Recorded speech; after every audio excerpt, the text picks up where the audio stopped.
প্রিয় ভাইরা, গুরুত্বপূর্ণ একটা প্রশ্ন।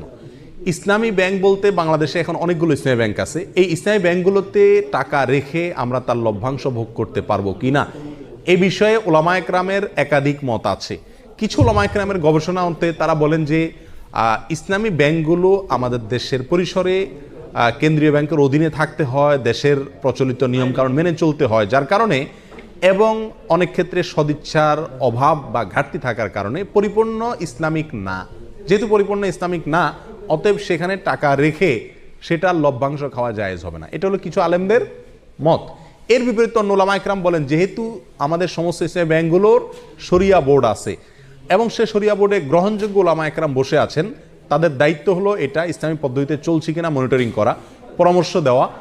তো সেক্ষেত্রে ওলামায়ে কেরামের এই শরিয়া বোর্ডের উপরে আস্থা রেখে তারা কি করছেন না করছেন ওই দায়িত্ব আমার না। আমি ওলামায়ে কেরামের শরিয়া বোর্ডের প্রতি আস্থা রেখে সেখান থেকে লভ্যাংশ খেতে পারি। দুইটা মত পেলাম কিনা?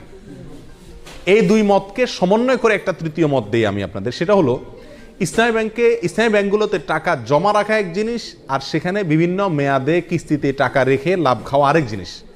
ইসলামী ব্যাংকগুলোতে টাকা রাখা শুধু জায়েজই নয়, বরং জরুরি এবং উত্তম, এবং একজন মুমিন হিসেবে আমরা বাধ্য টাকা জমা রাখা যে কোনো ইসলামী ব্যাংকে। কেন? কারণ সুদী ব্যাংকে আমি টাকা জমা রাখলে কেমন যেন তাদেরকে সুদী কারবারে কি করলাম, সহায়তা করলাম। আমার এই টাকাটা পেয়ে তারা সুদে সহায়তা করবে। ইসলামী ব্যাংকগুলো আর কিছু করুক আর না করুক, একটা কাজ তো তারা করবে, সেটা কি? আমার এই টাকাটা নিয়ে সুদ যে হারাম, এই একটা কনসেপ্ট ইসলামী ব্যাংকগুলো বাংলাদেশে বিস্তার করছে কি করে নেই? অন্য ব্যাংকগুলোতেও বলে কয়ে ঘুষ দিয়ে ঘোষণা দিয়ে কি দেয়, সুদ দেয়।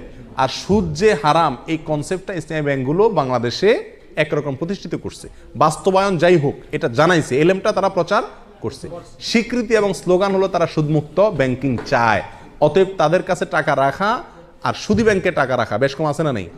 সুদী ব্যাংকে টাকা রাখা মানে সরাসরি সুদখোরকে আমি হেল্প করা, ঠিক না? তাহলে আমরা ইসলামী ব্যাংকের টাকা জমা রাখবো অন্য ব্যাংকের উপরে প্রাধান্য দিয়ে, এতে কোনো সন্দেহ নাই। দ্বিতীয় হলো টাকা বিভিন্ন পলিসিতে রেখে সেখান থেকে কি খাওয়া, লাভ খাওয়া। এটা হালাল কিনা তার জন্য বলেছি ওলামায়ে কেরামদের একটি মত।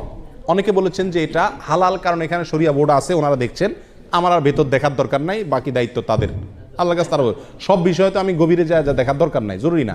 আর সবচেয়ে বড় কথা হলো তারা বলেন মুসলিম হিসাবে আমরা যেরকম মুসলিম, ভেজালও আছে ভালো আছে, ইসলামী ব্যাংকগুলো এরকম দুধের দোয়া না, তাদেরও ভুলও আছে সঠিকও আছে। কিন্তু তারা যেহেতু সুদের বিরুদ্ধে স্লোগান নিয়ে রাস্তা নামছে এবং ওটার বিরুদ্ধে একটা ফ্লো তৈরি করতে চাচ্ছে, অতএব তাদের ওখানে টাকা রেখে হালাল ব্যবসার পলিসিতে টাকা রেখে লাভ খাওয়া মাসে মাসে